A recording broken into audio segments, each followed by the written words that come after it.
Hace más de 2000 años, en una pequeña localidad llamada Belén, se gestó uno de los relatos más conmovedores y trascendentales de la historia humana, el nacimiento de Jesús.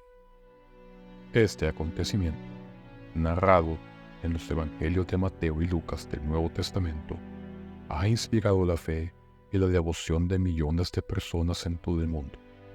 La historia del nacimiento de Jesús se entrelaza con la humildad de María y José, quienes, según la tradición cristiana, viajaron desde Nazaret a Belén debido a un censo ordenado por el emperador romano Augusto.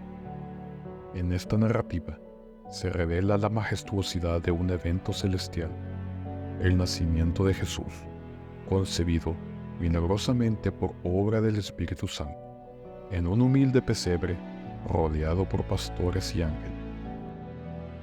A través de relatos transmitidos de generación en generación, la historia del nacimiento de Jesús continúa inspirando esperanza, amor y renovación espiritual, dejando una huella indeleble en la humanidad y dando luz a la temporada de Navidad, donde el mundo entero se une para celebrar el nacimiento de este icónico personaje, cuyo mensaje de paz y redención resuena a lo largo del tiempo. Cada año, en Navidad, los fieles deben enfrentarse a los escépticos, quizás porque la Navidad se ha secularizado en gran medida en Occidente, o quizás debido a su asociación con Papá Noel ficticio. Muchas personas ven la Natividad como una historia igualmente ficticia. Después de todo, sin creer, es difícil aceptar las visiones de los pastores sobre los ángeles, reyes que viajan por todas partes para visitar a un bebé y un nacimiento virginal. Si bien a muchos les gustaría descartar los relatos evangélicos de la Natividad, es probable que no se den cuenta de que los dos registros más antiguos del nacimiento de Cristo fueron escritos por fuentes confiables. Mateo pasó años siguiendo a Cristo y se benefició de las historias de primera mano. Lucas fue un historiador que investigó cuidadosamente las afirmaciones de los apóstoles hablando con personas que estuvieron presentes en los acontecimientos. La narración bíblica de la Natividad contiene numerosas conexiones históricas y descripciones de lugares y costumbres específicos que coinciden con lo que sabemos de ese periodo.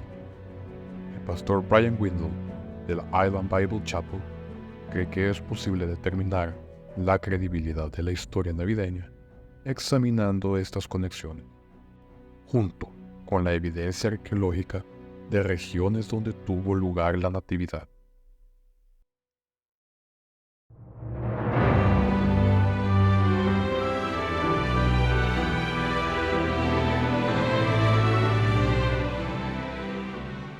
Un argumento común contra la historia de la Natividad es que Nazaret no existía en el primer siglo, como lo describe la Biblia.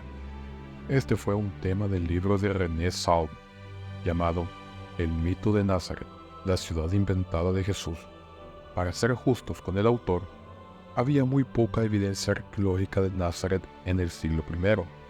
Sin embargo, excavaciones arqueológicas recientes han reivindicado el registro bíblico, ya que ahora tenemos una gran cantidad de evidencia que indica una presencia judía en el sitio en el siglo I.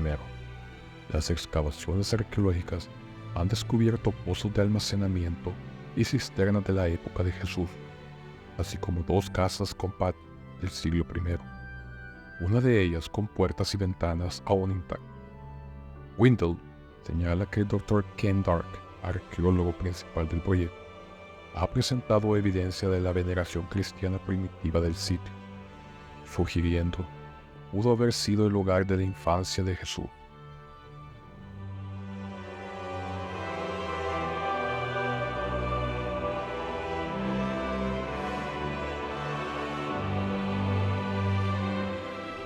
En Lucas, capítulo 2, versículo del 1 al 4, César Augusto emite un decreto para un censo a nivel nacional, el primero de su tipo, mientras Quirino era gobernador de Siria.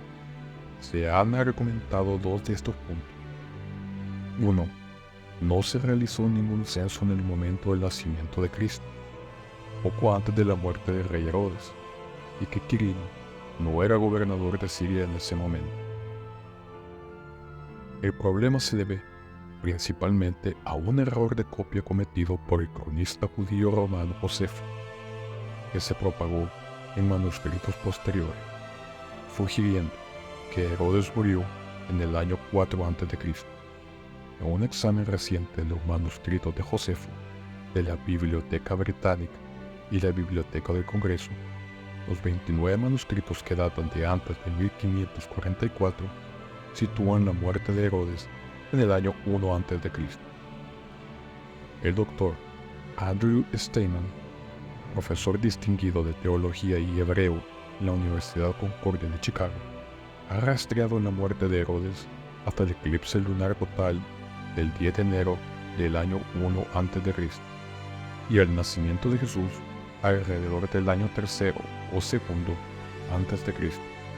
De hecho, otros registros romanos muestran que Quirino era el gobernador de Judea durante un censo realizado en el año 3 a.C.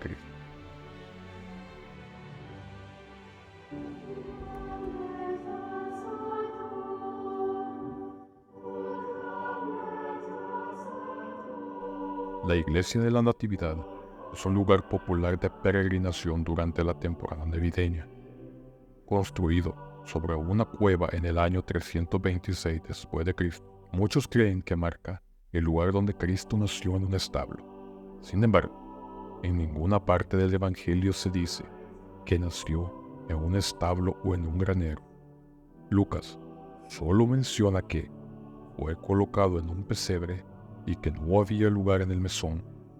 Cuando la gente escucha un pesebre, inmediatamente piensa en un granero, pero muchas casas de la época estaban equipadas con pesebres dentro de la casa.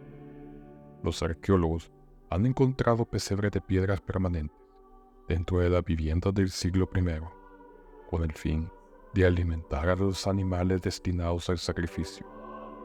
Además, el arqueólogo Gary Byers ha señalado que la palabra que Lucas usa para posada es la palabra griega kataluma.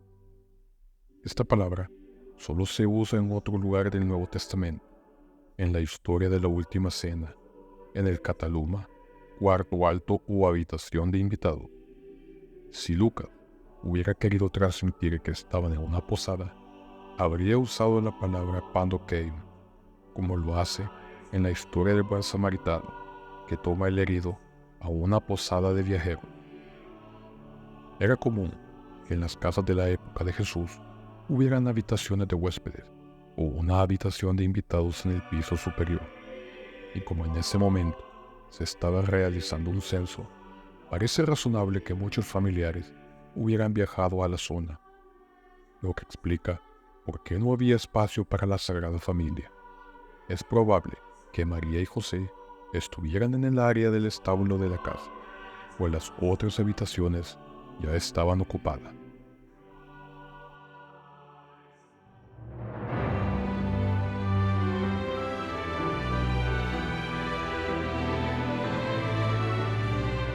Un poco más al norte de Belén, había un lugar conocido como Midgar Eder, o como se traduce, la Torre del Rebaño. Si bien se pierde la ubicación exacta, sabemos que este era un lugar donde ciertos pastores cuidaban rebaños especiales que estaban destinados al sacrificio del templo. En Miqueas capítulo 4 versículo 8, curiosamente, solo unas líneas antes de profetizar el nacimiento del Mesías en Belén. Por supuesto, no hay nada que indique que de aquí fueran los pastores que visitaron al niño Jesús. Es probable que hubieran pastores cuidando los corderos pascuales la noche del nacimiento de Jesús. Entonces, parecería apropiado que los ángeles visitaran a los pastores para anunciarles la venida del último cordero pascual.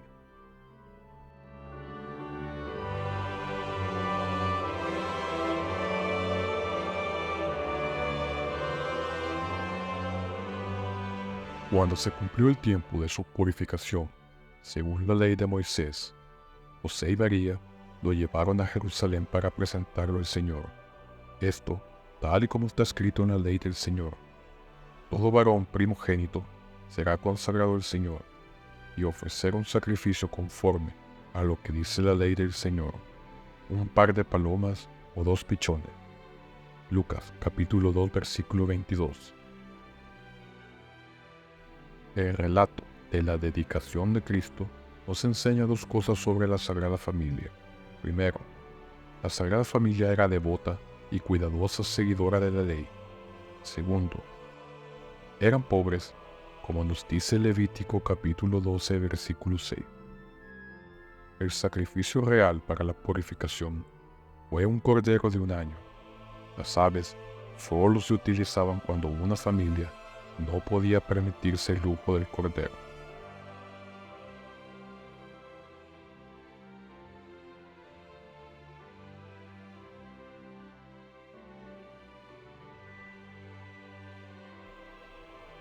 Se desconoce en gran medida quiénes eran los magos o los 3 hombres sabios.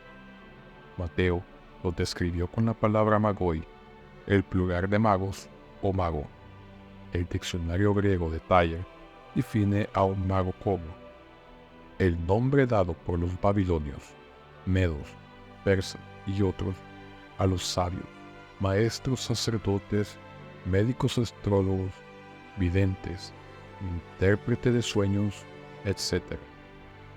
Los magos que visitaron a Jesús debieron estudiar las escrituras judías, ya que reconocieron signos de varias profecías, como por ejemplo, una estrella saldrá de Jacob, un cetro se levantará de Israel.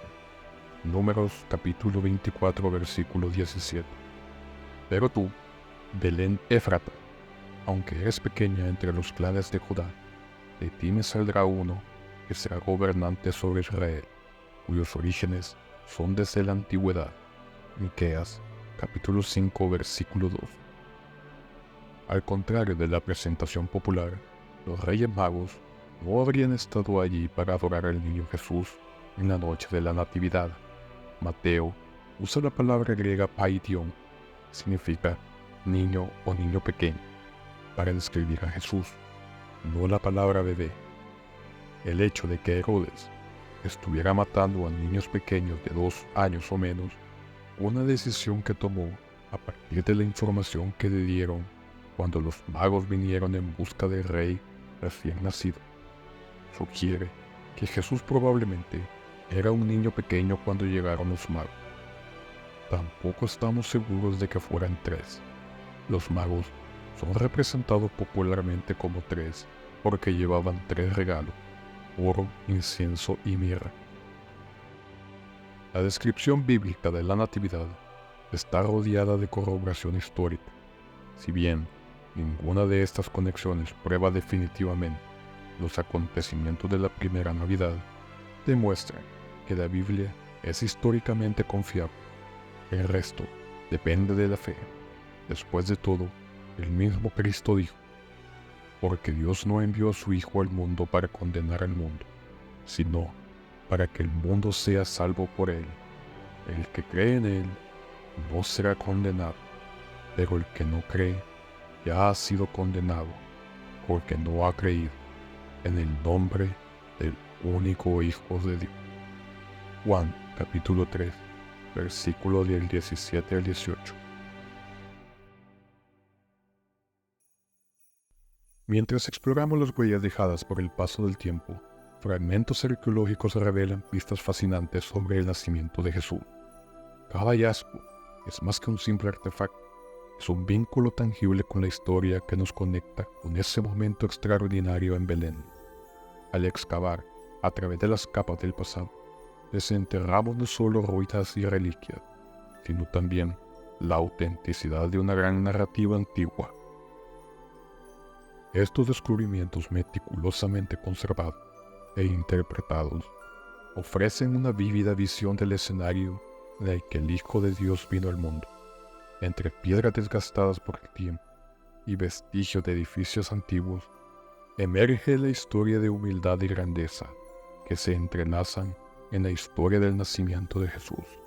Siguiendo los senderos de la arqueología, nos adentramos en las profundidades de la fe y la historia, encontrando una conexión tangible entre el pasado y el presente, donde lo divino se encuentra con lo humano.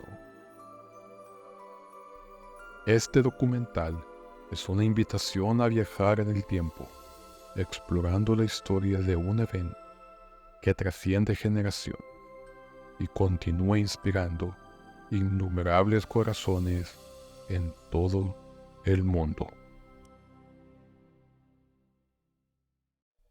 Muchas gracias por acompañarme hasta el final.